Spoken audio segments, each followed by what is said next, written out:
$5, bro. Thanks for the fucking bits. Fucking damn it. Jump off a roof. Well, they just lost Gunther, so I don't know how that is gonna survive. But what's it called? But the Third Reich faction. That's Imperium's gonna turn to the Third Reich now. But he posted a picture on Twitter with Sean Dean. He's got his castle. It says Justice on it. And then somebody says Hook is some fucking girl says on Twitter, Hook is what? Stokely, I hate your ball ass so much. And then Big Stoke on Twitter goes, wow, Hook will pay for his crimes. It was confirmed that there was a forearm fracture which required a cast. I am distraught. I rolled dice with my left hand, so I'm please don't make me sue this company, Tony Khan. Please, you know that a portrait of your father that's hanging in your office? Well, once I own this company, I'm replacing it with a big-ass photo of James Brown. Yep. Every time you see the Godfather of Soul sweating in drug-fueled rage at the Apollo, you're gonna think of me. Sounds pretty miserable, bro. Do the right thing. Punish this little bastard Hook and write me a fat check. By the way, here's a photo of me with my best friend Al Sharpton. It means absolutely nothing, by the way. Blushing face. But somebody tweeted, he tweeted, Hook is a piece of shit, and then somebody tweeted this. Some woman, I dated a 5'8" guy who taunt every I dated a 5'8" guy who taunt every jacked. 6'3" bro he met until they pulled their first back to beat him up. Whereupon my ex would go, hey, come on. I'm a little guy. I'm just a little guy. No, it's just also my birthday. I'm a birthday boy. It somehow always worked. And then Stokely just quote tweets it. Fuck you. Tony Brown, but who the fuck's in the background? It's Hook. It's fucking Hook. And then he's getting twerked on by some fucking broad. My t-shirt money is now in the ass crack of some fucking stripper. So thanks, Hook. But I don't but Jesus Christ, this is the greatest fucking thing I've ever seen. Clip it. Oh, but actually, hey, it worked out in the long run. I actually do hope they make another season actually, because I would love to see the American Dragon on Total Bellas start memeing on John Laurinaitis. You have live footage of John Laurinaitis in his living room calling somebody in his underwear saying, "Hey, bud, you fired." What did Max Caster say about me? Like I'm embarrassed the fact that I'm hosting a post show for this crap. I'm proud of you, Carl. I love this. We did our Valentine's Day post of Hooked on You, but it was mainly for Jamie Hayter and only Jamie Hayter. It's not right. It's not right. Fucking trying to build an account and we get this bullshit on the account. Great. But also follow a simp account. Okay. Okay, but here's the thing, because those people, this is networking. This is we actually networking. follow. You got it was a business decision. It's a business. You have to follow these people. This is like following. If you want a stan account, you got to follow the other stans. And when you get big, you get rid of them. You get rid of them after that. It's over with. I open up our Instagram and the first thing I see is Pro Wrestling Simp, and I'm like, what is this? I don't look at that. I don't look at that stuff.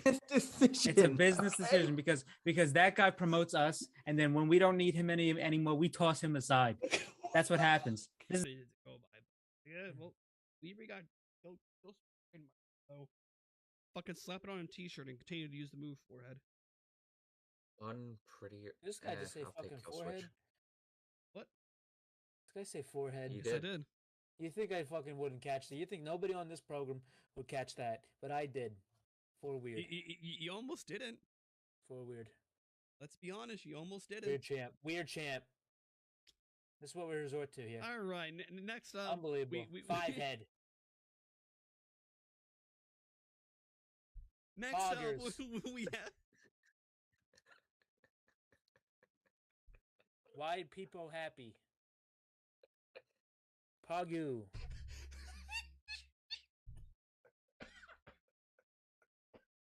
Weird champ. Weird. Forehead. Oh god. Franker faces. Oh. Wowie.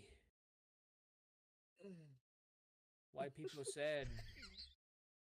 What else? Look at how red my face is. What else we got? Let me go on Twitch right quick. Okay. Why? Why? Why do people happy? KW, LOLW, XQCL.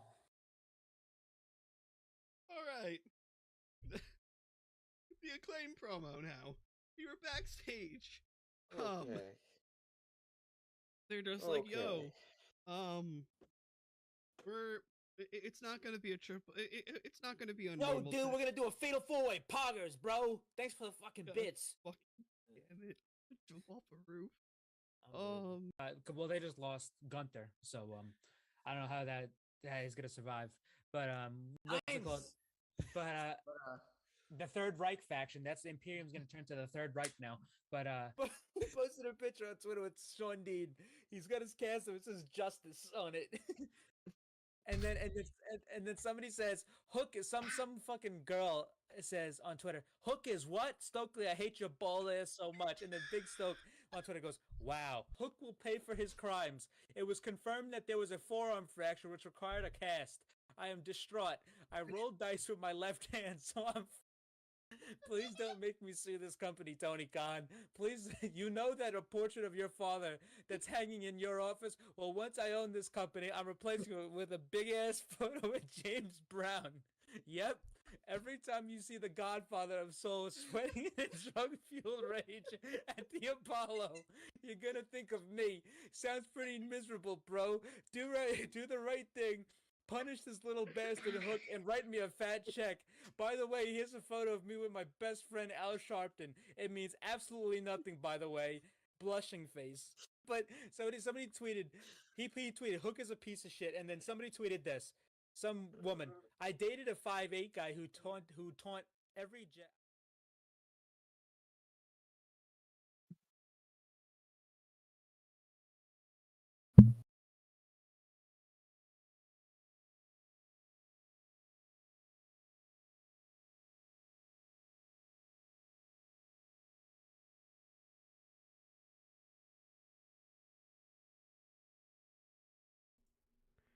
All right, I can't hear you for shit on the fucking. No, because I didn't fucking turn it on yet, Mike. Yeah, but we're going. I know we are. It's Wednesday, guys. You know what that means. It is time for your weekly dose of the Pro Wrestling Injection right here on the Pro Wrestling Injection YouTube and Twitch. This will be the last time I'm doing it from the lovely place of Long Island, New York. Next time you'll see me, I'll be in a new studio. Woo. As always, I'm here joined by my illustrious panel of co-hosts. To my right, we have Mr. Marathon Mike. Down below, we have the Goon Christian. Fuck, I'm tired. This was a long night. I'm not a fan of pretty much what is a 3-hour Dynamite. I don't like that. I'm fine with it. I don't want, like, obviously I don't want this every week, but like it reminded me of the old Raws and SmackDowns. Like every once in 2 or 3 years you get a 3-hour one, and it was like pretty cool. I was struggling through this. I'm just so fucking tired. I've been up early the past few days for doctor's appointments, clearly packing and getting stuff ready for the move. I was doing good up until 10:20. Then I started to get a little tired. Skill issue. I'm on here with fucking old men, bro. I still got about fucking 4 hours. Okay. Yeah, but I also have a reason to be tired. I go to bed at 2:30 in the morning every day. Yes, so do I, and I wake up and I fucking go to the gym. Christian, I've been getting ready for a fucking move. I have an excuse too. Fuck you. Oh, just you wait until you're 27. You'll be saying the same shit. I'm 22 now. All right, buddy. Yeah, wait 5 years makes a hell of a lot of a difference. Yes, it does. I'm about to be 26 in July. Anyway. My knees click. Anyway, what's it called? So we had the rare 3-hour show tonight, which was pretty cool. Both shows were very, very good. This is where I'm okay with the LED board aprons, because easy change off. Switch graphics, boom. I just don't like them in general. Especially with the show Jesus Christ, I cannot show speak pretty today, much especially with being the a show seamless. Yeah. I'm not a fan of it, but I get it for tonight. But just fuck. Anyway, tonight made sense. It was a very, very good show. both of them, that is. Yeah. So we had a basically a 3-hour show with Rampage, filling the third hour. But just quick news and notes here. We had some contract details on Mercedes Moné, and it's said to be, we don't know the exact figure, but it was said to be in the 8-figure range. So that's Fuck. the biggest God. women's contract for a women's wrestler ever, which is what she wanted to do. It resets the market. It helps other women, and it helps a lot of the women's wrestlers that are going to come after her. Whoever, I mean, we probably don't know who the next Mercedes Moné is going to be. They're probably 13 right now, but they're on their way, because this machine doesn't stop churning. But hey, it's going to reset the market for women. It's going to get a lot of women more money because, hey, like hypothetically, say if I don't know, like a Rhea Ripley ever left WWE, she could go somewhere and say, hey, I want what Mercedes got, but a little more. And they would have to meet that. She would reset the market. This is how NFL fucking quarterback salaries, like, and contracts get worked out. People don't reset get me the started market. on NFL contracts. How'd I go with Lamar Jackson? Then it went to, then who jumped him? Justin Herbert. Then who jumped him? Joe Burrow. And then guess what? Somebody else is gonna jump Joe Burrow soon enough. So that's just how it was, but it was pretty cool. Yeah, so it's in the 8-figure range, biggest women's contract ever, and a lot of the women have been speaking out anonymously through the fucking news articles and news websites saying they're very happy that she did that, and that AEW gave her the contract that they did. But besides that, we also had just some quick New Japan notes today. Yota Tsuji defeated Hiroki Goto in the finals of the New Japan Cup to win the New Japan Cup. So congratulations to Yota Tsuji. The only reason Hiroki Goto was even in the finals is because it was supposed to be David Finlay, but David Finlay has been hospitalized in Japan for some illness, which that fucking sucks. So get well soon to David Finlay. But the other two pieces of New Japan news that we have is that Drilla Maloney and Gabriel Kidd have re-signed with New Japan, which is two great pickups, which they really should stay there. Those guys are going to be huge in New Japan for the coming years. Mm-hmm. And on a somber note, it's just a rumor right now, and there's not really been much talk about it. And I'm I really hope this isn't the case, but there's been a lot of rumors that Alex Coughlin might have a career-ending neck injury, which has been kind of teased by David Finlay, and even after the dog pound cage match that he had, which was Ospreay's last match with the War Dogs in the United Empire, he did like a American Sign Language. He said "fuck you" and then he said "thank you" in the backstage comments, and that's really all he did. American Sign Language for "fuck you," just a middle finger. Pretty much. Yeah, I don't know. It was something. I think he spelt it out.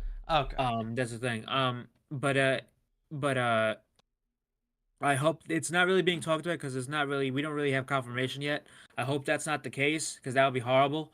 But I hope that he's all well. I hope he could come back from whatever he's dealing with, if he's dealing with anything. So guess you're talking about my lighting, Tom. The fucking movie Dune. By the way, hi Tom.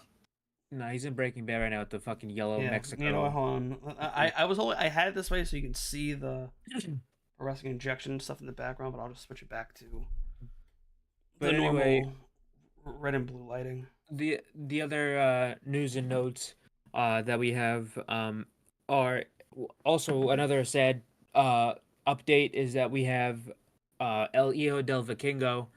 He just had to relinquish the AAA Mega Championship at a record-breaking 833 days due to an injury. It was a knee injury he suffered in February, and he's gonna need surgery, which sucks because this is the second time in a row that the AAA Mega Championship has been vacated due to injury. First was Kenny Omega, and then Vikingo won it, and now Vikingo's vacating it, that sucks that the last two biggest mega title reigns ended like this, but I mean, it just happens. It's wrestling, injuries happen, and it sucks. So get well soon to Vikingo, and I hope to see him back in the ring soon because every time we see Vikingo, it's fucking crazy. But the last injury update I have right here is the big one when it comes to this company. But Darby Allin will not be climbing Mount Everest. And because 2 minutes into the match with Jay White, which you would never know it because he didn't really seem hurt, and the spot it happened on didn't even look that bad, which is usually the case when it comes to high key injuries. I mean, look at Mercedes Moné and Adam Cole for examples. Them just doing nothing and then fucking themselves up. But Darby Allin broke his foot, so he will be out. Yeah, so he will be out of action for a little bit. Broken foot, especially like for Darby. 6 to 8 weeks, probably. Yeah, especially for Darby, he'll probably be back about 3 or 4 months from now. If knowing Darby, he'll probably be back fucking 2 weeks to go fucking wrestle Powerhouse Hobbs or some shit. But anyway. It was an act of God for him to get injured. Yeah, that was some. That's a sign. That was some Final Fantasy VII whispers type shit. Also, I tried to bring that up to my friend that no, he's actually injured, and he's just like, no, he's faking it. I'm like, he literally confirmed the fucking story. There's an X-ray. It was TMZ who confirmed it before anyone else. Yeah, there's an X-ray you can go look at. But anyway, like he broke his toes. It was fucked. It wasn't even like his toes. It's like the bones in between your toes and like your foot. So it's like yeah. But it's like but anyway, he will not be climbing Mount Everest this year. He will be next year. He will be next year. This is gonna make him even want to do it more. Because now he kind of got like fucking cock teased. Imagine if next year, just before it, he shatters his elbow. Like, well, that we're gonna have to. Please don't let the man live out his dream. Yeah, that's gonna be fucking, It's gonna be like if he gets injured again before the Mount Everest trip, he should be like, that's this is a sign. Like, don't do 0 for 2. No, he's gonna say third time's the charm. And then if he gets injured a third time, it just fucking take a hint at that point. Injure me once, shame on you. Injure me twice, shame on you. No, it would be better if he just finished his wrestling career and then had like the retirement that Sting got and then go do it. I was like, listen, if I die now, whatever. But anyway, true. We have the last piece of news. The last piece of news we have here was a very, very big news story this week, which was very, very shocking. But to me, it wasn't as shocking as most people thought. Because I saw this coming for a little bit now. I mean, they kind of been warming up to it as of late, but WWE is going to be working with GCW for Josh Barnett's Bloodsport on WrestleMania weekend. They're going to be letting Shayna Baszler wrestle, I believe she's wrestling Masha Slamovich on that show, and she's not going to be the only WWE talent on that Bloodsport show, and I think that's fucking sick. That WWE is letting them do that. It's been what I've asked for a very long time. I wasn't really shocked because, I mean, if this was the first time this ever happened, I would have been fucking floored. But they just sent Charlie Dempsey to go work All Japan. They let Shinsuke Nakamura wrestle the Great Muta at the Noah show last year. They've let other, like, not other, but they've let certain NXT talents work Booker T's Reality of Wrestling School. So they've done this stuff before, but I didn't think they would be working with GCW this soon. A lot of people, this has gone under the radar for a long time, but GCW and WWE have a very, very good relationship. Stephanie McMahon was inviting Brett Lauderdale to various pay-per-views, WrestleManias. There's pictures of him and her together. There's pictures of her and fucking Jimmy Lloyd. Which that shit is funny as shit to me. Jimmy fucking Lloyd. Yeah, they're fucking with a different boy. But anyway, Mike has no they've clue. had a good relationship for a while, and they've even tried to buy the Bloodsport name off GCW before, but they've blocked it. And so they've wanted to have a good relationship with them. So this is just continuing that point. When it's a feather in the cap for Brett Lauderdale, that's a very, very big thing to do as an independent promoter. But yeah, so Shayna Baszler is going to be working that show along with other WWE talents. So I'm excited to see, because I always watch Bloodsport every year. It's always a great show. But this is kind of the real forbidden door going on, because you're going to have a WWE talent you're going to have WWE talents, GCW talents, indie talents, TNA, AEW, New Japan, probably even AAA and CMLL talents on this show. Talents from like every company, because obviously WrestleMania weekend is a melting pot in the area. You're gonna have talent on every show, on every single fucking promotion represented on that show. And I hope that like for Mania weekend, this isn't the only show that WWE kind of dips their toe into for the indie week. I think they should do like I think like have some other because I know GCW does a fuck ton of shows this week. Yeah, they have the collective. It's like spring break, Effie's Big Gay Brunch. I'm pretty sure. Bloodsport. I forgot what the other one was called. But like, yeah, it's like have they have them a do some collective like of shows stuff there. Yeah, and especially, I think this is good because obviously Shayna Baszler has no paid place on the WrestleMania card. She's not going to end up on a card unless they do a fucking battle royal, which in all intents and purposes, I don't think Triple H is going to be doing that no more. So if you got guys who aren't on the WrestleMania card and they got nothing to do WrestleMania weekend, let them fucking work. Yeah. What's the point in not letting them work? It gives you exposure to your company. WWE doesn't really need exposure, but Shayna Baszler's the perfect person for a blood sport. Are you kidding me? Shayna Baszler was in the UFC. She trained in MMA years before she ever did. She was trained by Josh Barnett too. I'm about to say, even before she even trained in pro wrestling, she was trained in MMA. Then she went to pro wrestling. She was trained by Josh Barnett. So this is like a no-brainer for her. Like I heard reports that like Triple H has been wanting to do this for a while. And yeah, because and he's friends kept with going. Nah. Well, he's friends with Josh Barnett. He has deep respect for Josh Barnett. Yeah. And obviously a lot of people respect Josh Barnett. That guy's been around. He's a legend. He was even in AEW for Wrestle Dream when he wrestled Claudio. But yeah, it's really cool. I hope to see more of this in the coming years. I doubt you're going to see a lot of it this year because I feel like there's probably going to be a trial run to see how it goes. I think next year or the year after that, you'll probably see some more stuff about this. But I thought it was really cool to see that there's going to be a presence within every company on the indie scene WrestleMania weekend, because that's always one of the most fun times of the year if you're a wrestling fan. Because I remember last year I fucking damn near watched like 17 shows in a week. It's like there's so much shit going on. I would love to do that, but I just can't do that anymore. Love to do it, but okay, so I'm gonna be working WrestleMania weekend, so I won't be able to watch shit. Shit happens. All right, so I think that's it for the news. I need money. Yeah, that's it for the news. We had AEW Dynamite tonight in Toronto. In Toronto, Canada. Very, very good show. Yes. Leading into the show, like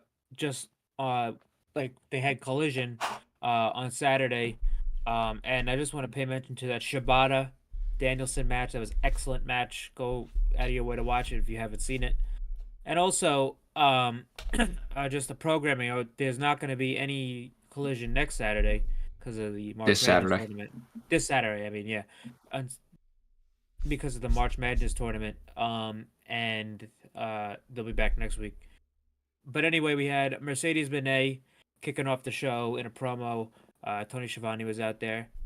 And yeah, this is pretty good promo. This was statement, really. Yeah, it was like that, but it was a lot more detailed than what you wanted to see where they're taking her. It was a very, very WWE styled promo because I don't think AEW has ever done this before, where they had Mercedes out there. She cut a little bit of a promo. She said, maybe some may not know who I am, which I don't know who the fuck that would be if you're watching this show. Because chances are, if you're an AEW fan, you obviously know who Mercedes is. But they showed like a video package of her, and I don't think they've ever done that, where they had the promo cut and then they went to a video package and they cut back. They don't really do that a lot of like the person standing in the ring watching a video, like because WWE will do that. They'll have fucking Bobby Lashley stand out there for fucking 25 minutes while fucking R-Truth and all them are fucking around in the back, and he's watching and standing there waiting to go fucking beat some jobber in 3 minutes. But I don't know. But anyway, Mercedes She's giving her mission statement. She's saying, she said Statlander. She said to Statlander, "Nice to meet you." Before they even came out, and she was already getting uneasy of Willow. She was talking about what she wants to do. She wants to take the women's division global. She wants to take AEW global. And then the lights go out, and here comes Julia Hart and Sky Blue. They jump her.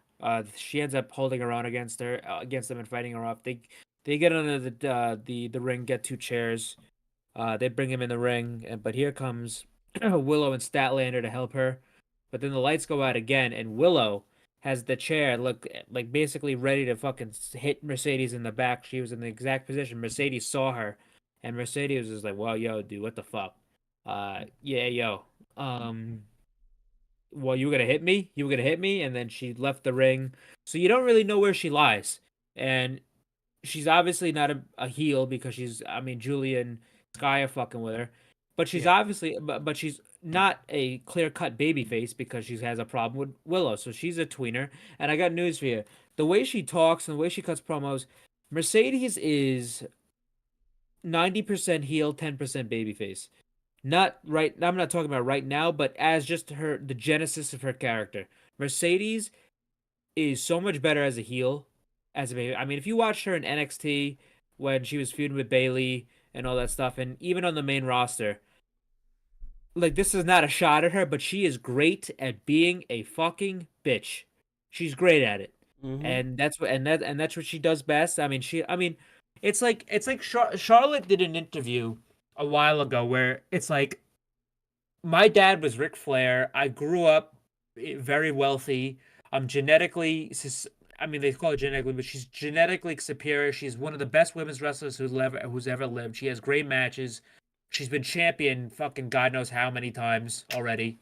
It's like, fans are not gonna go out of the way to cheer this woman if she's doing something like bad shit. It's like people want to boo this girl. That's the same thing for Mercedes to a point, because obviously she's the new person, she's the new girl right now. People are gonna cheer her. But when she gets to the point where it's like, all right, she's talking about the CEO stuff, she's talking about like the money and all that. It's like, people are gonna want to boo her because they're not her. She's the biggest star in this women's division. She's not relatable at all. She's a mega star. She's on fucking Disney red carpet. She's got more money than any other women in the industry. Like, people are gonna want to boo her at a certain point in time because she can be a fucking bitch. Oh my god, my boy, he's back. Right back. Actual name Jinping this time. Right back, all elite. Let's go. He's been all elite according to fucking the CCP for about 3 weeks now. But anyway, but Mercedes, they're keeping her tweenish right now, which I think is a smart play, because obviously you don't want to have Willow go heel on Mercedes, and in that kind of fucking crib they have, I'm pretty sure Statlander is probably gonna end up going heel eventually. Oh yeah. But anyway, either that, but I guess I think also with Willow kind of alluding to hitting Mercedes at the chair, they could also somehow make Willow a heel too. Down the line. They could do that. I don't think that would be smart. Oh yeah, I'm not saying it would be smart. I'm saying it's there. I don't think that would be smart, but because I see a lot of potential in a Chris Statlander heel run, because she's never been a heel yet, and I think she could do very well in that role. But anyway, it was nice to see the women opening the segment, but this is what you were gonna get when Mercedes came in. It's exactly what you were gonna get. Exactly what was gonna happen. The women are going to get a lot more time. That's what I was saying about the women's division, too, when Mercedes came in. It's a giant monkey wrench, but a good one, because she's going to get that division a lot more time. She's fucking top 5 star in the company, men or women. So that's just what she's going to be doing. She's one of the biggest stars in wrestling right now. Mm-hmm. So, very, very good opening segment. After this, we had fucking Marvez in the back calling Okada the right title and the right name, but then the Young Bucks say to him, "Listen, next time you have to give it in his God-given language, in his native tongue, Duolingo. Japanese." So arigato. So Alex Marvez has Got to to learn Ramos. Japanese by next Wednesday, or he's fucked. So Yeah. there's that. But Matthew Jackson did say something to Okada in Japanese, which ended up translating to "water, thank you." Yep. But anyway, Yep. he said water, thank you to Okada. So he tried. Maybe one of us thought maybe he was thirsty, but anyway, Okada ended up cutting a promo in Japanese, and then he just said, "Eddie, I will take your title." And then the Young Bucks told him about Duolingo, and they fucked off.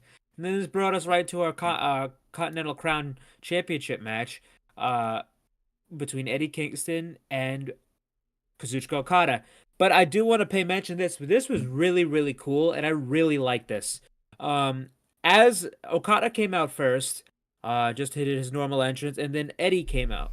But before Eddie came out, they had Renee down there basically doing like a mini interview about what Eddie told her before the match while Eddie was coming out.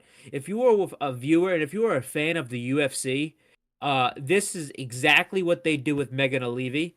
Megan O'Leary is basically the Renee of the UFC. The woman that does all the talk shows, the interviews, the standing there. This was literally copy from UFC. So as a fighter is coming out, it's kind of funny. She has her own she stands on like the LED board, and they have like a mini octagon for her to stand on. But what Megan does at the UFC shows, as a fighter is walking out before they come through the tunnel, she's giving the interview about what the fighter told her, and then they pan over and they cut to the fighter walking down to the octagon. This was literally the same thing. So I thought this was really cool because I always liked that in the UFC. But this was a cool thing, and they only did it once. And if they do this for like championship matches, I think that's pretty cool. It gives. And obviously Renee's the perfect person to do this, but I really, really like this. And there was a lot tonight. There was a lot of production shit tonight that was new and that was different. That was very cool looking. It was very good. Different camera shots, different camera angles. You could see him in the backstage segments too. Like, we're gonna talk about the women's segment, the women's backstage segment with Mercedes, but they were like closing in on her, zooming out. It was very much. There was a lot of different production stuff tonight. If you don't like notice that, like if you go back and watch and just think about what AEW's backstage segments used to look like, or camera shots. There was a lot of different things and new stuff they tried out tonight. So I thought that was very cool. But anyway, we got to this match, and this was a fucking great match. This is great. This was an Okada match to a T. It started off slow, and then it got really hot near the end. And I the best thing, love the ending of this match. But say the best thing about this is Okada. It looks like he's having so much fucking fun. It's not. Dude, I can't even express it. He looks like he's having so much fun. He's smiling. He's laughing in there. It feels like he's just like a new man because he can finally be a full-on heel. He's in a new environment. But yeah, he just looks like he's having a fucking grand old time in there. And but I will say this: they showed like people coming in. He drove in on his Ferrari, which he did have. Like he had a couple Ferraris in Japan. So he probably bought one already here, but. Obviously, that one's probably rented because he's in Canada. But anyway, the match was great. I loved the strong style influence. Eddie wore the long tights because of Kawada, and he wore the jacket because of Kawada. Cause that was straight out of the Kawada handbook. But the fucking chops from Kingston were crazy. Okada's chest was all fucked up.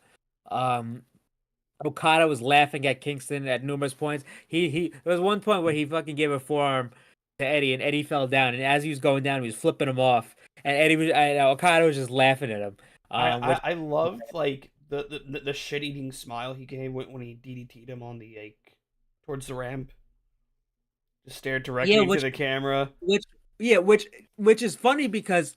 I was laughing pretty hard at that. DDT on the floor is something that he does in every single one of his New Japan matches. He does that DDT on the floor.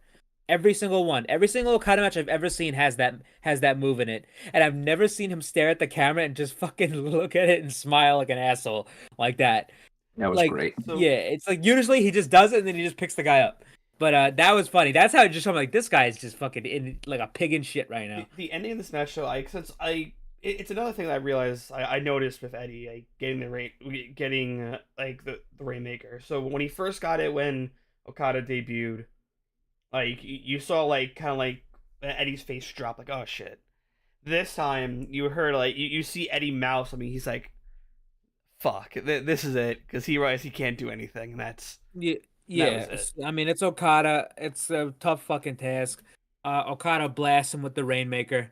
Before that, he hit an Emerald Flosion, which is, I mean, he's been doing that for a while now. With heel Okada, I want him to use the money clip because everyone fucking hates the money clip.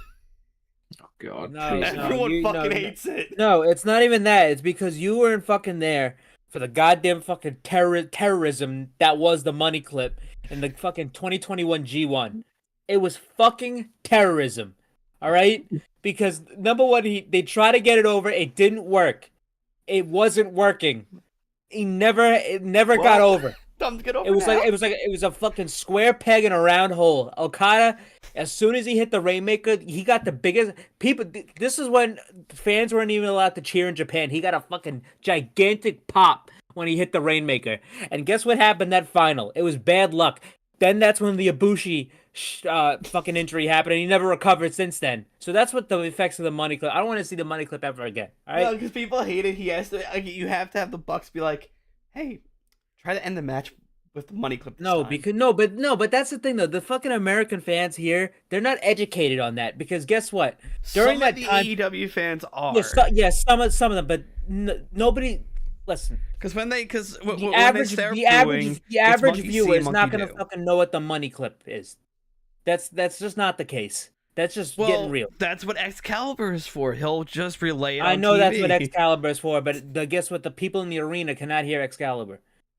But anyway, skill issue. Then I guess you can't hear from up in the rafters. Well, listen, I wouldn't be a skill issue for me because I know the moves. Hearing check. I know the moves. Damn it.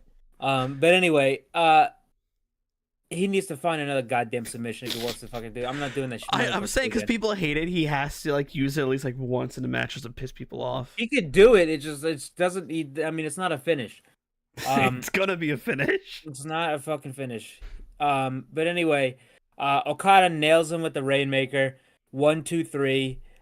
He pins Eddie Kingston. We finally have our second ever Continental Crown champion. Kazuchika Okada is the new Continental Champion. Eddie backstage had a very heartfelt promos. Saying, "Hey, like you have it now. Do what I couldn't do, and that's bring this title to greatness." And just emphasizing this is only the Continental Championship, not the Ring of Honor World Championship or the New Japan Strong Openweight Championship. Eddie's you should have seen Alvarez's meltdown on Wrestling Observer the other day. Eddie is going to be defending the Ring of Honor World Championship against Mark Briscoe at Supercard WrestleMania weekend. So that match is already confirmed, so they weren't going to change it. To be honest, I think Eddie losing this title is going to start his downfall of kind of losing the titles, and it's going to affect him. Hey, I asked that question in the chat last week, so I didn't fucking pay attention to that. Maybe, but anyway, Kazuchika Okada now has the Continental Championship, which is obviously the right move. I thought they would do this at the pay-per-view, but as Okada was celebrating, which this was fucking hilarious. Okada starts celebrating, the pyro starts going off. He's looking at it like somebody's coming out, but he doesn't realize the pyro is for his victory. So after the pyro's over, then he's celebrating because he didn't realize the pyro was for him. And because I didn't even really think about it. He's not used to pyro. He's never really had pyro besides select times in. I don't think he ever had pyro besides like the Wrestle Kingdom matches, right? Well, the Wrestle Kingdom, you don't really get pyro, you only get fire. And he never got fire. He really never got fire because he just had the Okada dollars go up. And they couldn't fucking do Okada dollars and fire because it would have set the fucking things on fire. I don't think he had any for. I don't think he had any for MSG, and I really just think he had the Okada dollars for both Forbidden Door shows. Yes. So this is the first time he's really ever had pyro. So it was fucking hilarious to see this guy be like, "Yo, what the fuck is going on?" But then he starts celebrating. He's like, "Oh shit, that's for me, bro." All I imagine in the back is fucking the Bucks just spamming the button. But I forgot to mention during the match, they cut to the back of the Young Bucks being the producers for his match. With a major 5-second delay. Sitting next to Tony Khan, and Tony's looking at him like, he's like, yeah, dude, it's fucking good. It's fucking Okada. But anyway, after the match, when Okada won, it took the Bucks like 3 seconds to see it. When that's supposed delay. No, but that's supposed to be. No, but that feedback there is supposed to be like an instantly live feed. Yeah, but what I'm saying is their camera is on tape delay. They're cut. All right. Okay. They're cut to them. But anyway, Okada, he's celebrating, but then we hear the music of Pac.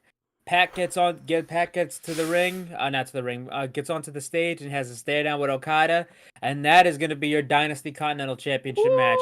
We're going to be match is going to slap. We're going to be a show with Bryan Danielson and Will Ospreay, fucking presumably Joe, well, actually maybe not Joe and Swerve, but we're going to be getting Pac versus Kazuchika Okada for the first time ever. That is fucking incredible. I'm going to be honest, I think Dynasty is starting to build up to those dream matches now. Dynasty is going to be crazy.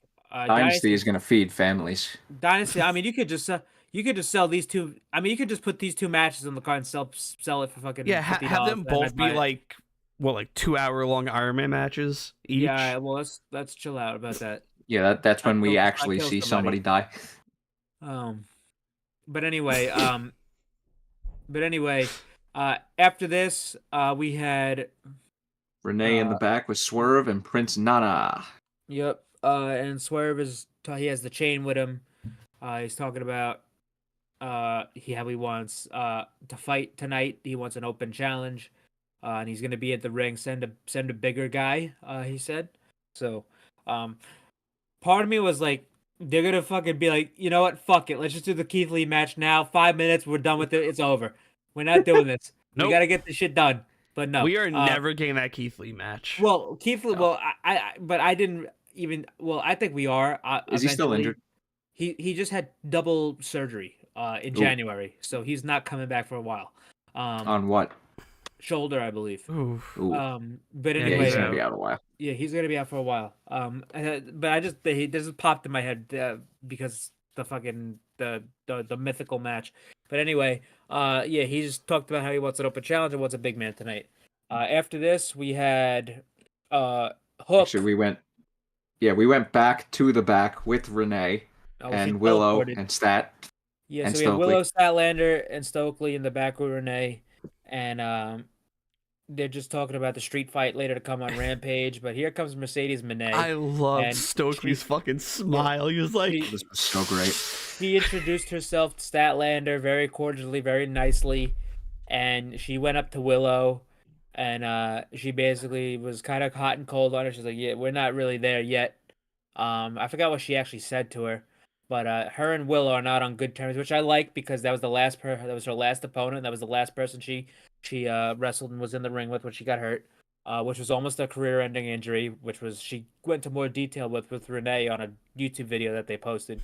Yeah, very good interview, about 10 minutes long. But then Mercedes walks away. Stokely didn't even get to shake her hand. He got left on red IRL. Yeah.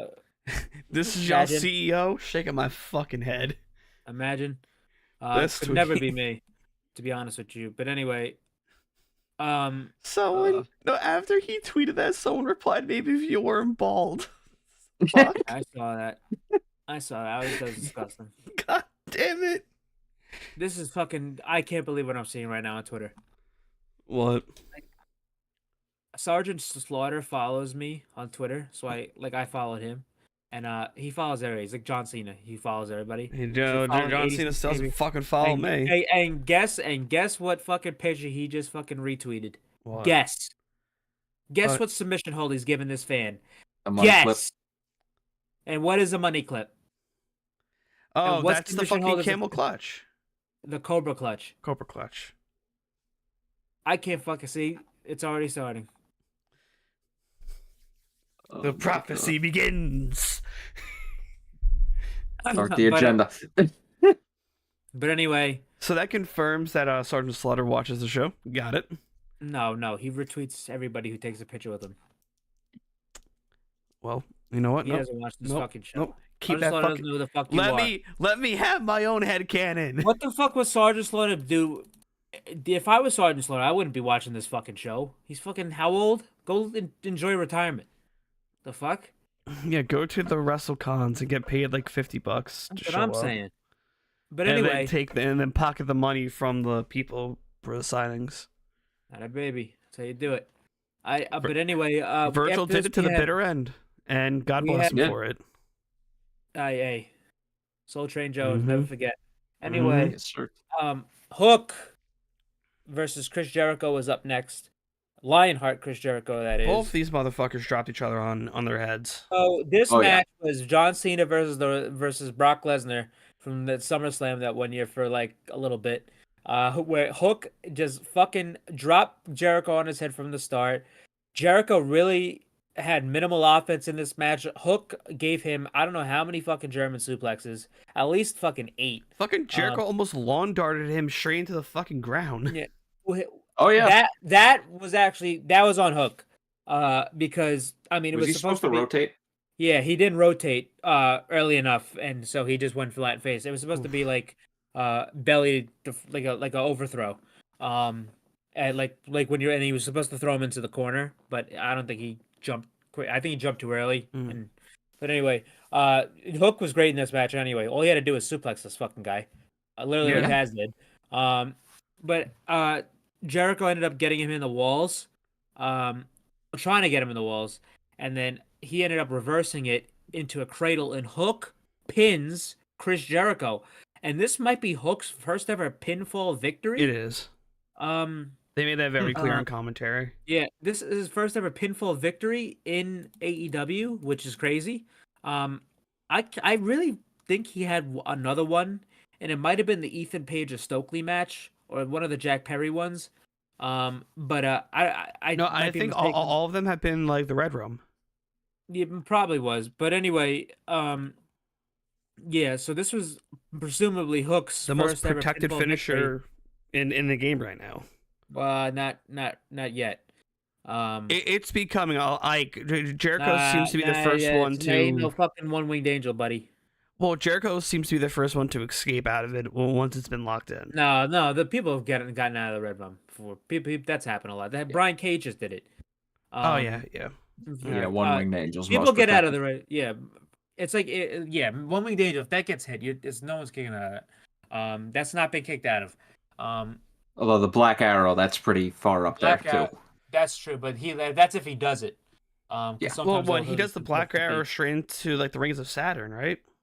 The brutalizer. Yeah, the brutalizer. Brutalizer, almost like the same. It's But the the same Black move. Arrow, That's no a one's- great. I've never given Excalibur credit. That's a great submission name. Well, that's Pac. Yeah. Pat called it that. He just had to relate.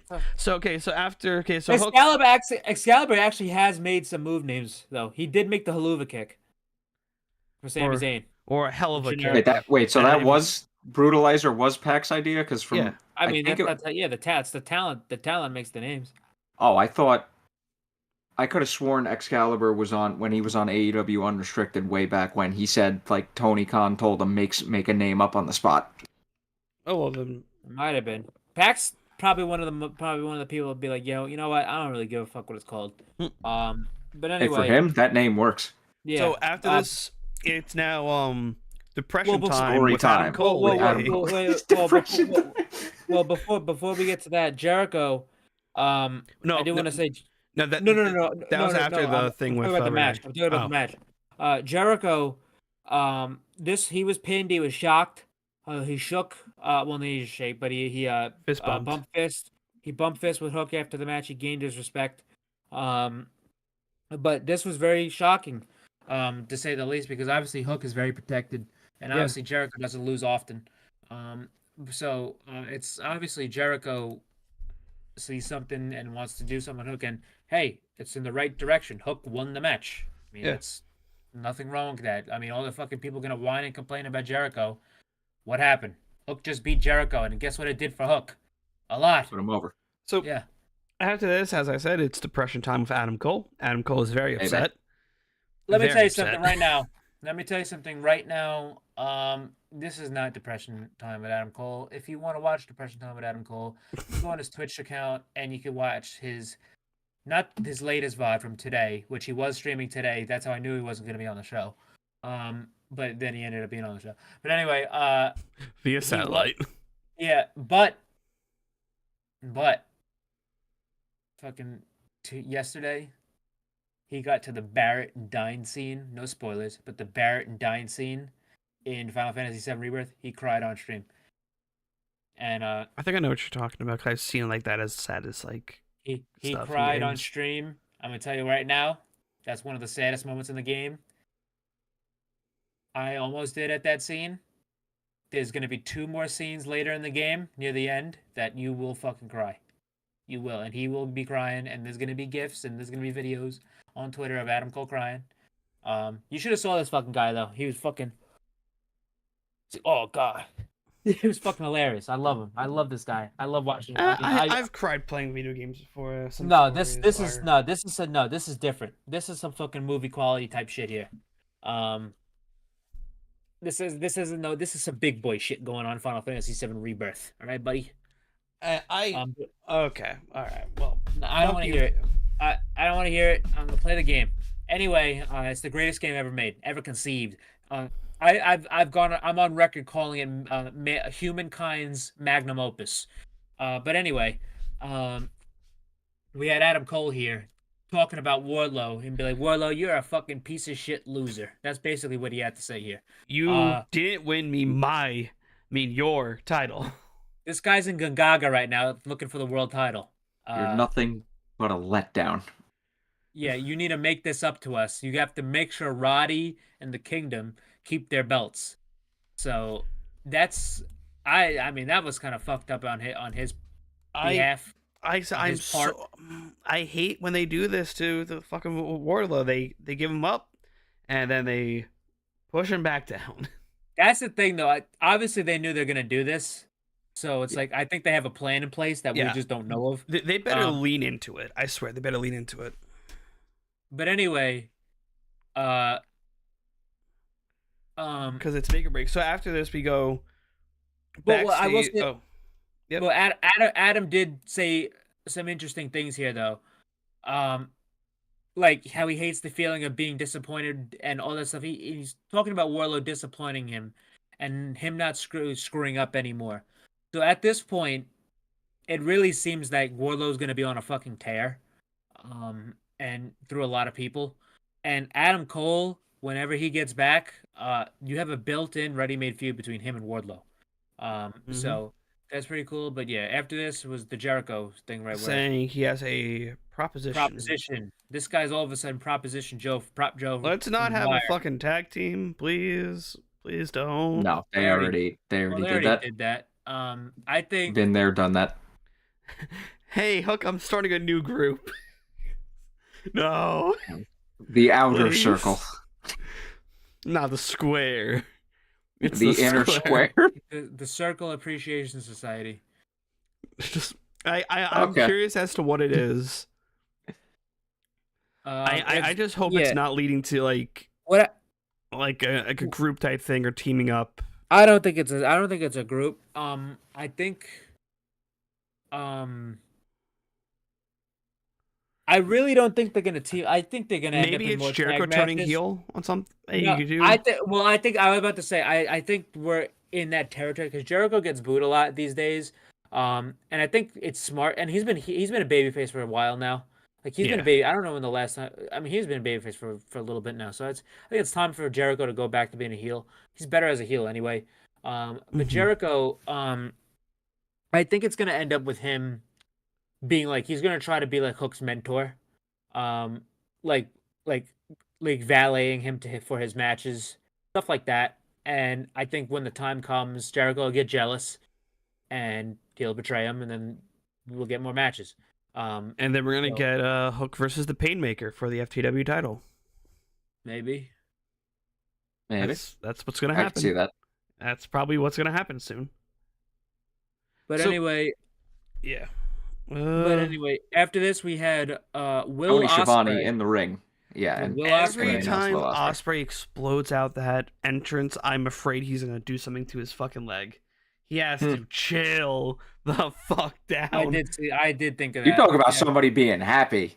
I mean, fucking Ospreay is like a pig in shit. To be there. Ospreay is a pig in shit compared to Okada. I was thinking the same shit. Every time he explodes out. But I'm fine with him doing that shit. It's like I just have fucking PTSD from fucking Punk, from fucking Adam Cole, like Sami Zayn. If you remember Sami Zayn in Montreal in 2015 when he wrestled John Cena for the Open Challenge, when he was on the fucking steps and he was fucking no. So it was on the ramp where he did the fist throw. And he popped his shoulder. He did it there, and then he did this on the fucking steps, and then he felt it. He's like, oh shit! Then he tore his fucking rotator cuff. So I'm like, bro, some of these niggas gotta chill out. It was like when Ospreay first debuted as now a signed person, when he kind of jumped off the ramp to kind of like high five the fans. Someone on Twitter was like, that jump scared the shit out of me. Because we're so used to wrestlers just fucking up their knees, fucking up their arms. Well, because it's the smallest mundane things. It's the stupidest shit. Hey, remember when Matt Jackson tore his bicep off a house show dive? Well, during Stadium Stampede. I remember Xavier Woods was at a fucking house show. And he did literally like a drop down leapfrog, and he blew his fucking knee out. So did Seth Rollins. Pac wrestled Jericho on Monday Night Raw. His ankle, and he broke his ankle doing a fucking slide, a baseball slide. It's like, dude. The only time I've ever seen the people you think some shit like fucking what Darby's doing. How Darby's not fucking crippled. It's like the only time I've ever seen something like a really dangerous spot end up really being dangerous was the Dante Martin one from last year where he fucking snapped his goddamn leg. But normally those spots walk away. But the leapfrog, if you do the leapfrog, sorry, it's the routine shit. Also it's the shit you get comfortable with. Sammy Guevara got hurt on the Jericho Cruise putting his fucking shoes on. This isn't a joke. Yeah, he did. That was on his vlog. He talked about it. And Seth Rollins how does that happen? And then Seth Rollins destroying his knee off of what? The drop down? Sunset flip. Yeah, the sunset flip. He wasn't even doing the move. He just went to go drop down. And then just boom, knee exploded. Yeah. Tore everything there. Oh, yeah. And let me correct myself. It was not during Stadium Stampede. It was the week before when there was 2 minutes left on Dynamite. Yeah. Fucking dude, it's the smallest things that nobody should ever get hurt on. And that's when the biggest injuries happen. And then I was there for Dax's injury. And we were there for Adam's injury. Yeah, so stop going. Wait, Dax or Cash's? Cash, sorry. Yeah, so what the moral of the story is we need to stop fucking attending these shows. Yeah. Because every time we go, someone gets fucked up. Mine was a near death. Cash was a near death one. Adam Cole gets hurt jumping off the fucking stage. Meanwhile, Darby Allin jumps off a fucking 20-foot ladder onto a bed of chairs. Remember, I have a picture, bro. I have a picture onto a bed of chairs, and he's perfectly fucking fine. I have a picture of me and fucking Tanahashi, fucking in front of MSG. Later that night, he gets fucked up by Zack Sabre Jr. And hey, remember, with freaking Grand Slam, it was cursed. You had Moxley getting concussed. Cole. Yeah. Cole. It was fucked. Christ. Anyway, we go to World's End. Keith Lee's hurt. Will Ospreay. Fucking Will Ospreay. Oh yeah, I forgot about that one. Miro's hurt. True. Again? Yeah. Dude, his heart's broken. Miro got hurt in the fucking Andrade match. His heart's broken. Anyway, he got hurt in the Andrade match. Also, his heart's broken. His heart's not broken. They're friends. He's in Bulgaria. He'll be all right. Anyway, fucking Ospreay comes out. He's talking about what Bryan Danielson said about him on Collision, saying how he can't last a day in his shoes. But he's basically said, what I did in Japan, I don't have to fill your shoes because my shoes are bigger than yours. And so he's basically saying, listen, stop doubting me, stop undercutting me, because I'm going to show you what everybody else knows, that type of stuff. And he's just really hyping up this match with Bryan. And he said it was a great match on Collision with him and Shibata. Really loved it. So I'm going to test myself too, because the last time I wrestled Shibata, I was a fucking 23-year-old kid and he slapped the shit out of me. They've only wrestled once, and Ospreay is nowhere near what he is, what he is now, what he was then. And next Wednesday is going to be must-see. So next Wednesday, we're getting Katsuyori Shibata versus Will Ospreay, which Tony Khan is on his fucking grind. He's set lining right now, those up. Dude, he's fucking. His coke dealer made bail. You know what happened? More than that. You want to literally know what happened though? What this was? What? When Triple H got fucking, when Paul Levesque got fucking awarded Wrestling Observer Best Booker Award. Tony was like, true. Tony was like, you know what? Fuck it. Tony Ospreay had it for like what? From like 2019 years. Takeshita, Ospreay, fucking Swerve, Takeshita, Shibata, Danielson, Kingston Okada, Private Party in the Box. Why not? Mercedes Moné's in the company. Tony's like, I'm not fucking around no more. I'm like, I'm glad he's not. I'm glad he's not. It makes better television. He's buying really good stuff these days. He got too comfortable. Yeah, Malachi Black had a singles match. I will say, I saw the Collision results. I was a little bit upset to see House of Black. But I understand people are gonna be so fucking upset about this. I knew it was gonna happen. I'm like, this is fucking. This is the best thing that could have happened. But when I saw the placement on the tournament, I was like, okay, I understand this. No, it's not. It's not even about that. It's not even about the tournament. This is people don't understand. This is so much fucking better for the House of Black, because guess what happens?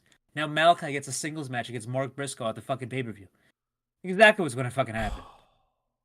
It's exactly what happened. I will admit I was exactly what's happening. I was initially disappointed, but then I thought about it, and I'm just like, they put Briscoe through a flaming table, so his payback is costing them a match in the tag tournament. Bro, that makes logical sense. Bro, I was fucking, dude. I never root against the House of Black. I was fucking rooting on their downfall in the match. I'm like, dude, please let them lose, because I knew what it was gonna be. You're getting Malachi and fucking Mark Briscoe at the pay-per-view, if not on Dynamite or Collision. Fucking is right there, dude. It's like, I mean, and even then, you could have Brody King and Buddy fucking go wrestle Jay Lethal and fucking Jeff Jarrett. But anyway, Ospreay, he challenges Shibata next week, and very much looking forward to that fucking Danielson match, because that's kind of one of my dream matches of the two I've ever had. After that, we had a hype package for Christian Cage versus Adam Copeland 3. And this match, when we get to it, it did not miss. It delivered. It was fun. Mm-hmm. Yes. Unlike the match that would follow this video package, in my opinion, Mariah May and Timeless Toni Storm versus Deonna Purrazzo and Thunder Rosa. I don't know if it was just me, but I don't know. They were not get into this match. No. Okay. I'm glad I was not the only one thinking that. This is also when I was like fading in and out of like sleep, because I'm so exhausted. I didn't really see because I thought that was the point on Deonna and Thunder Rosa's end. Well, see, but when you get like the hype of like, oh, they're friends, that's you would think.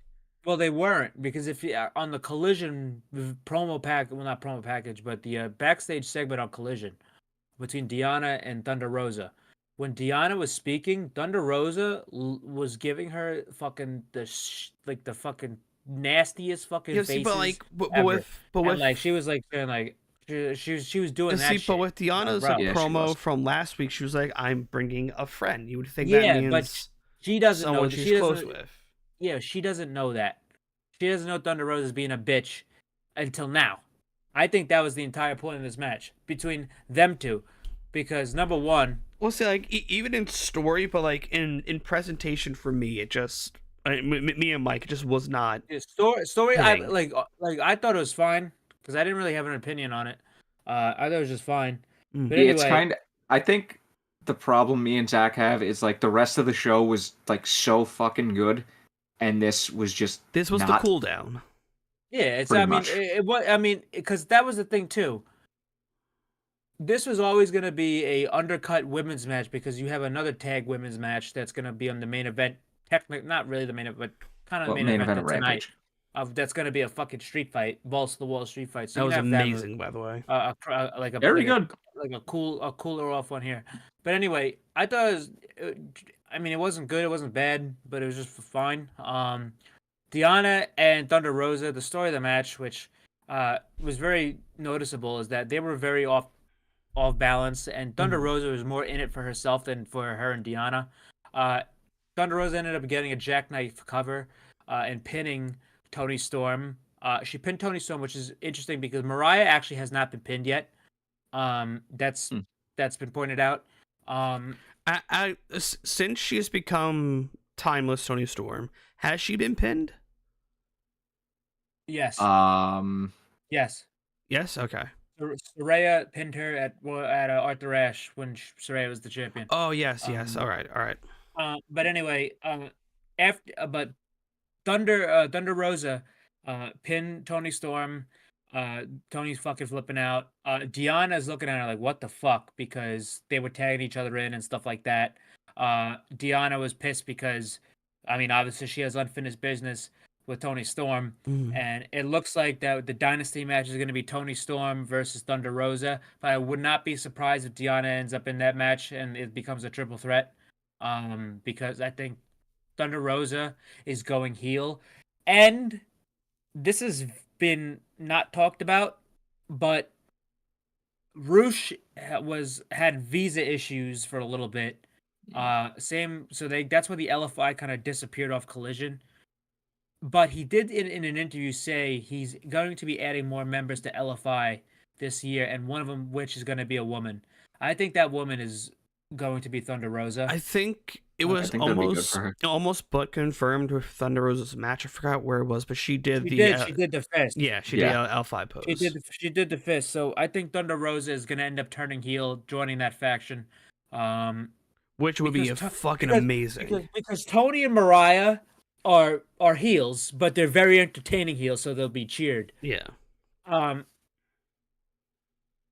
Thunder Rosa in that group could be a very, very vicious heel, and we haven't seen Thunder Rosa as a heel yet in AEW. The closest thing we've had to is when she was still in the NWA, when she came into Wrestle Shida before she was even assigned talent yet.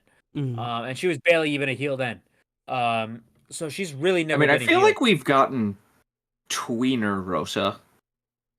That was during the pandemic still, though. Like, kind of hard to gauge. It was really it was more like her and Britt Baker were going at it during that time period, and it was like they were both fucking doing whatever. But we've never had full on heel Thunder Rosa yet, so I think that's where we're going. Deanna's going to remain a babyface. I mean, Tony and Mariah, they're going to be whatever the fans want them to be. But yeah, so that's where I see this going here. I think it's going to end up a triple threat. Yeah, I can see it. That.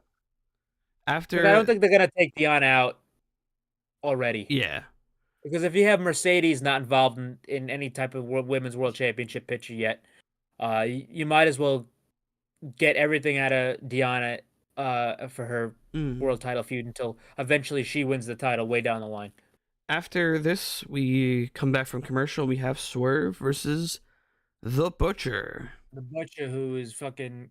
I mean, they kind of treated him like a hometown guy, even though he's from Buffalo, which is kind of right there. But to be honest, Butcher, I love the transformation he went through to kind of lose the weight he had. He looks fucking jacked now. He looks great. I mean, he looks very good. But yeah, this was just a squash. Swerve handled him, but he finished him with a new submission. It looks like a bicep slice. It looked nasty. But yeah, it's an arm submission hold, which is actually pretty cool. on Rampage later on in the night, with the Takeshita Rocky Romero match. Mhm. Rocky worked Takeshita's arm, and that's gonna come into play because he has to have to wrestle Swerve in the next match next week. And what did Swerve debut tonight? A new arm submission hold. So I thought that was a little cool detail that could be missed. But yeah, Swerve puts down the Butcher. He gets on the mic and he starts cutting a promo on Joe, saying, I thought he was gonna talk. When he said, "Because this chain is too short for your fat neck," I thought, is he about to issue the challenge for the dog collar immediately at Dynasty? But nah, it was just Swerve throwing shots at Joe, because Joe then comes out, because he goes, "Now Joe, just come out and give me what I want." Yeah, so Joe comes out. He's talking shit on this guy. He's saying, "You need to get to the back of the line. I beat you. I don't care what you think. I'll give you what you want now." But before he can even get in the ring, here comes Don Callis, who could barely fucking be heard in the goddamn arena. In his home country, he's getting booed out of the fucking place. He could barely hear this guy. He's talking about how Takeshita and Swerve have the same amount of wins. So as far as he's concerned, Takeshita should be getting a world title match, and he's undefeated outside of the Don Callis family this year. So he should be in that position. So we're gonna be getting Swerve versus Takeshita next week, which okay. Fucking fuck yeah, dude. Fucking just fuck it. Sure. Fuck it. Yeah, dude. Yeah. Sure. I mean, Takeshita is not gonna win, but I think it's good Just for let him him. cook. But I will say this though, that is a great point. I'm glad they brought that up because the rankings are already fucking dead. Which how long did that last? 2 weeks? I was right about. I was right. I was completely right about this. It was a vehicle for the fucking triple threat match. It was a vehicle for Adam Copeland to get the Christian again. That's all it was. It was never gonna last beyond that. That's all it was. But anyway, fucking Takeshita is gonna wrestle Swerve, and thinking about it, what he was saying here is like you need to get to the back of the line. I think Swerve is gonna have to get through a couple of names before he can get back to Joe. Because if you think about it, fucking Dynasty is still a little bit away. About a month at this point. But Literally a month. Yeah, 21st, yeah. Yep. Holy shit, it's 3-2-1. Yes, it is.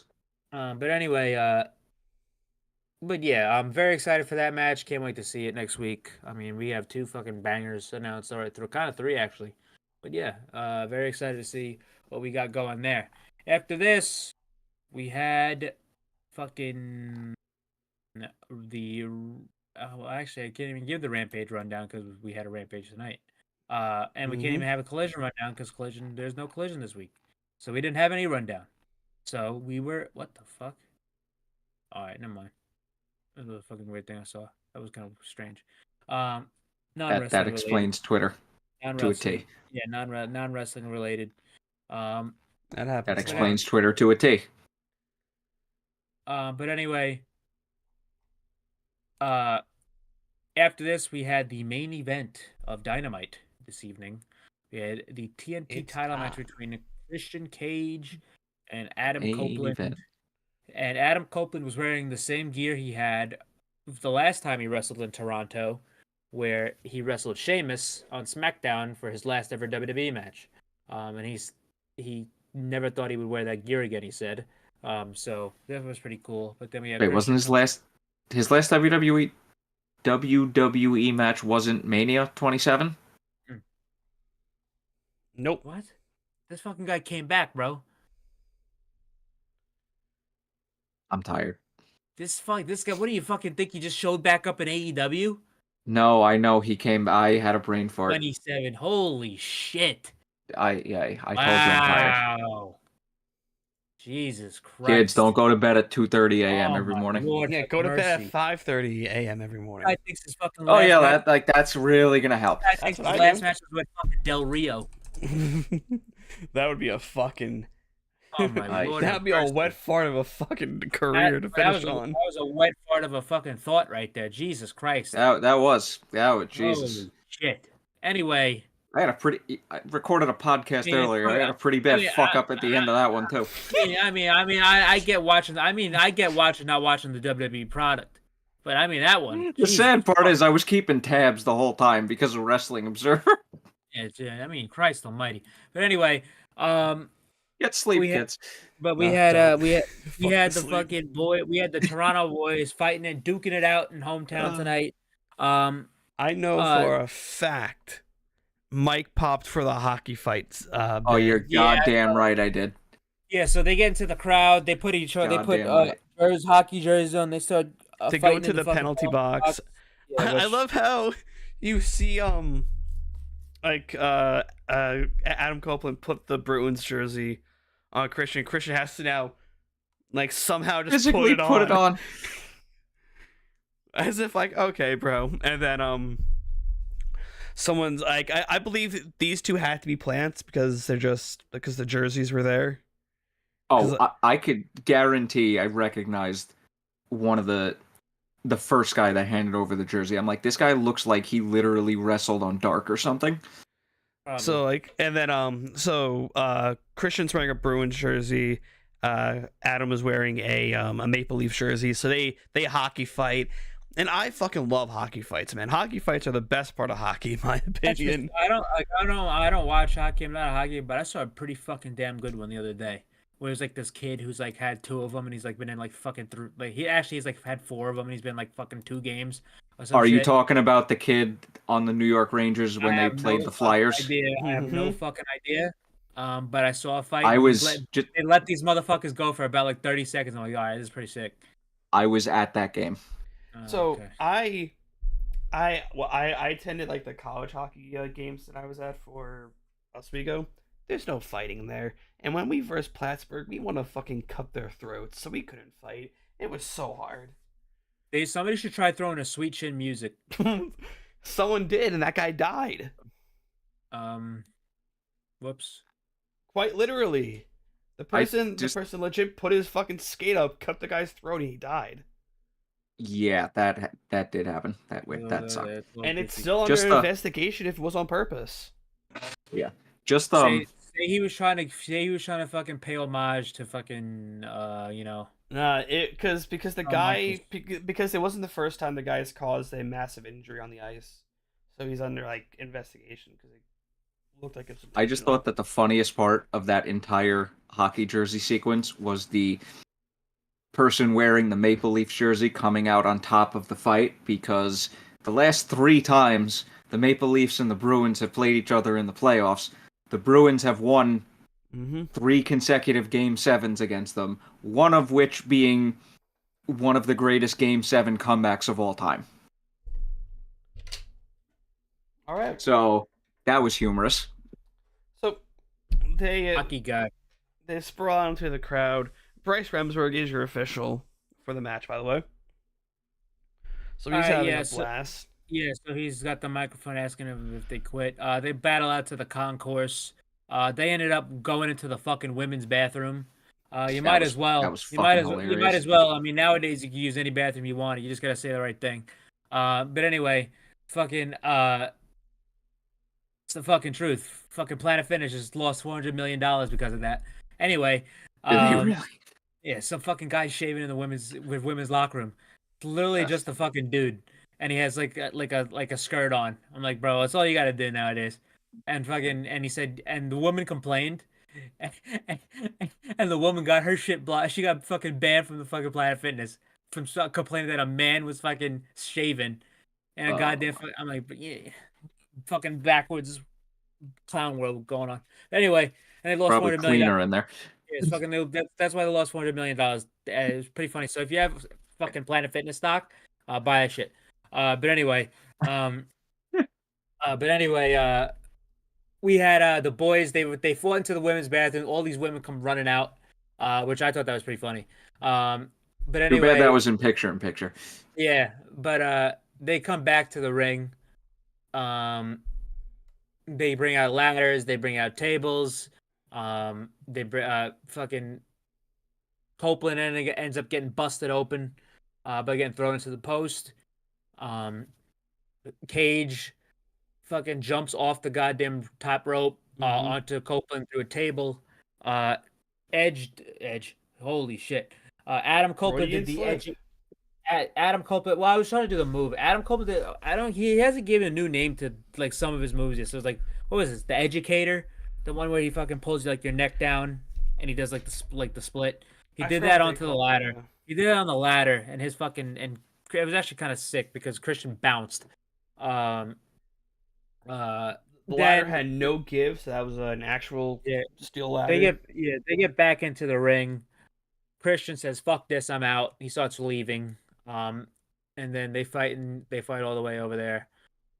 They're coming back to the ring, but here comes Mother Wayne, big Jaguars fan, apparently. With the hockey stick. Yeah, Mac Jones. Anyway. So, Adam throws Christian into. So, like, I think Adam threw Christian off the stage. No, he didn't throw him. He gave him like the fucking catapult off that shit. Ooh. So and then Adam goes backstage, brings out the hockey net. I wished they had the fucking 5-head big brain moment when when Adam throws Christian into the goal. They should have made like the hockey buzzer. No, they should have threw him. They should have threw him in there. Should have said 4 weird.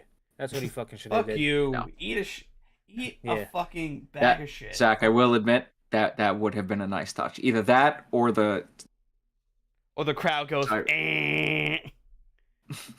crowd could have done that too.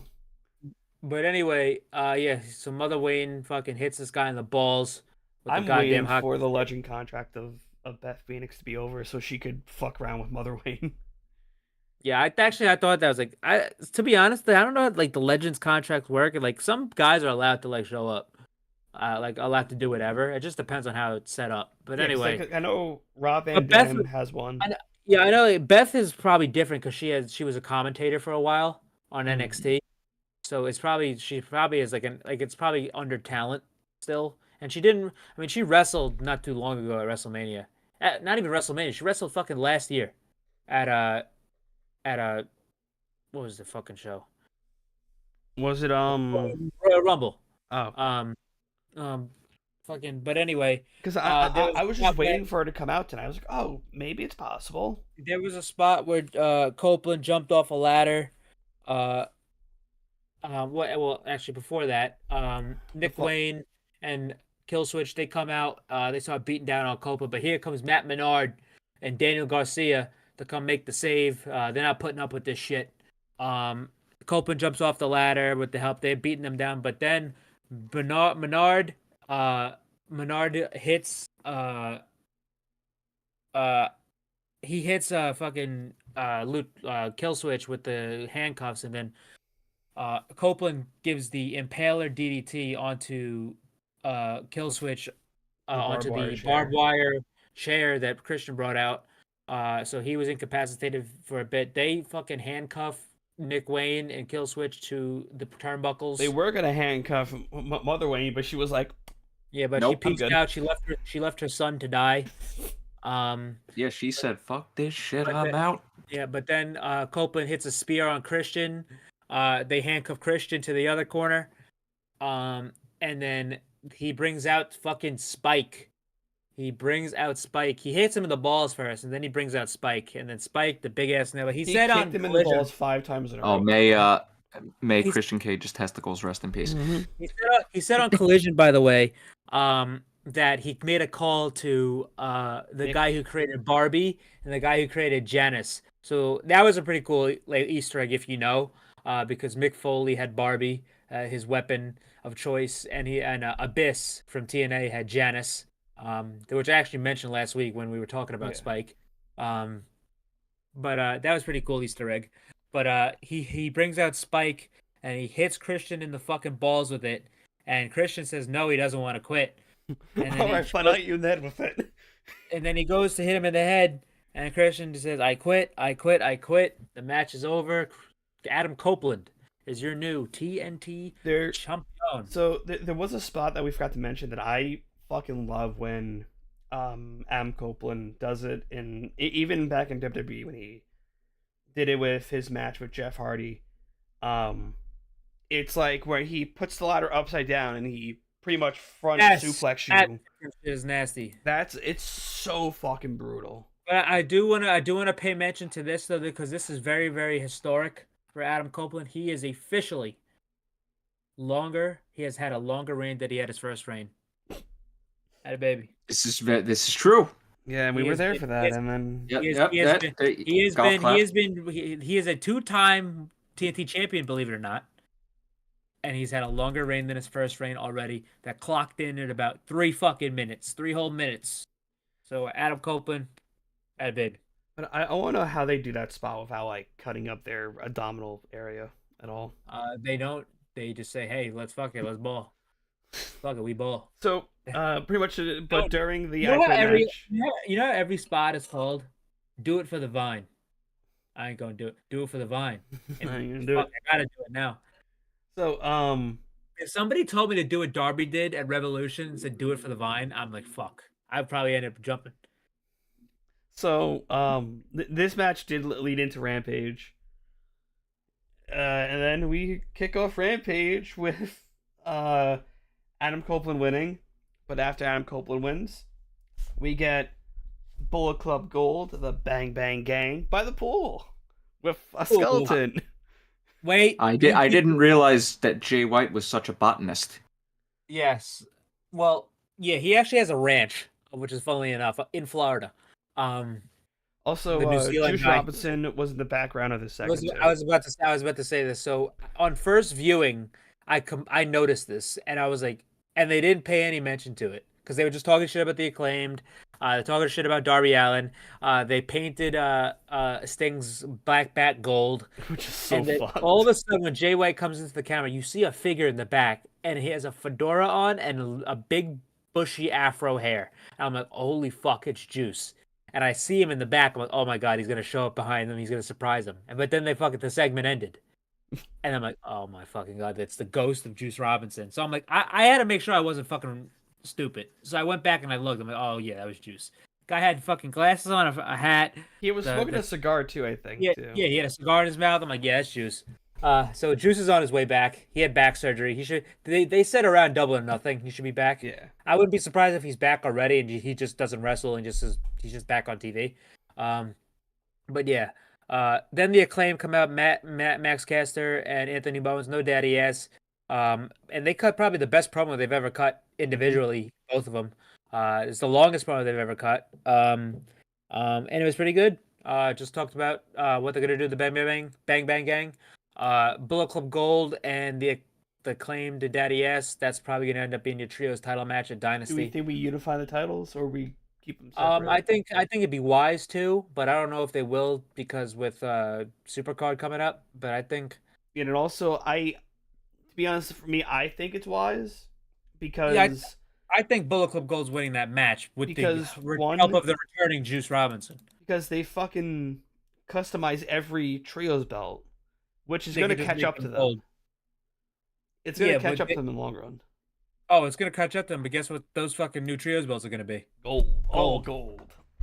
For with all the fucking Bullet Club logo on the side members. of it. Yeah, but anyway, after this we had a tournament match with the AEW Tag Team titles. We had Trent and Darby. Jesus fucking Christ. Trent and Orange Cassidy. Yo, I didn't know the best friends had Darby. Well, they actually did. Remember those times when they had Darby and Orange fucking They were an amazing tag team. Tagging for that was 2 months straight. That was a great time in my life. Meshed so well together. But anyway, Orange and Trent versus Kyle Fletcher and Powerhouse Hobbs. This is a very good match. It was. This is actually very good. There was a point in the match where Kyle Fletcher, I don't know if he fucking got his tooth, but if he lost a tooth or his lip got busted, he was bleeding out the mouth profusely. He was fucked. He didn't even realize he had to check. He's like, oh shit. But this was very good. Oh shit! What? I did not see. No, I did not see that during the initial. What, Juice? Yeah. But anyway, that's what I get for paying attention. But Kyle and Hobbs. Hey, I was focused in on Jay White. Okay.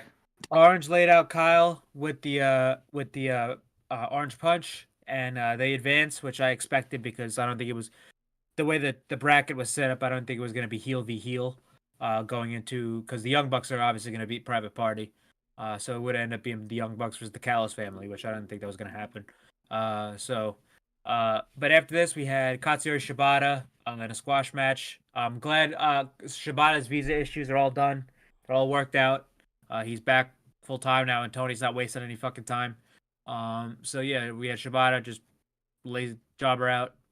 Pretty good. Just get people to see him if they haven't. Seen him in a while. For his match with Ospreay. Then they cut to Adam Copeland celebrating in the back with Top Flight, Action Andretti, Orange, Trent, Matt Sydal, Daniel Garcia, Chuck, all them. But after this, we had Rocky Romero versus Konosuke Takeshita, which this match was fucking had no right being as good as it was. Oh yeah. And Rocky, I don't know what the fuck. Rocky has working boots on tonight. Rocky was fucking working right there. Rocky, this was a great. Well, that's also a thing too. Takeshita doesn't have bad matches, and he's never had one.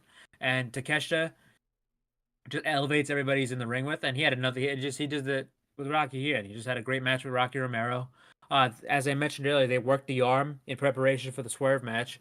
But fucking Takeshita, finished him with the spinning fucking Falcon Arrow that looked.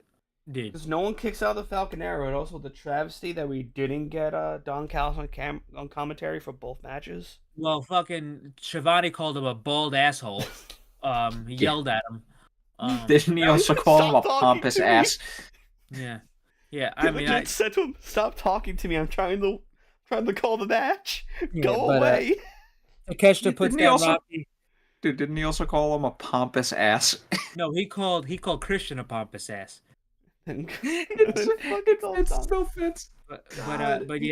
Takeshita puts down Rocky in preparation for his match with Swerve, and then that brings us to the main event. But we had a return before. We had one of the biggest returns of AEW this year. We had Mark Henry. That popped me so his hard. Rampage main event duties. I'm like, holy fuck. Tony ain't playing around. He's bringing back Mark Henry. All right, you know what? I think we have caused this. I don't think so. I think we have caused this. No, I'm gonna go with Zach on this one. But we have Mark Henry because it's time for the main event. So he's back on those duties. But then we had the main event between Sky Blue and Julia Hart versus Chris Statlander and Willa Nightingale. Once I saw the all white attire, I was like, we're getting no DQ match. But yeah, it was a very, very good no DQ match. It was a crazy spot with Julia and Chris Statlander where they put Julia inside the chair and they gave her like a sidewalk slam. I thought Will was going to do it. It almost was like it almost was like the world's strongest slam in a way. It was a sidewalk slam, but it was like a backbreaker because she was in there and fucking whatever.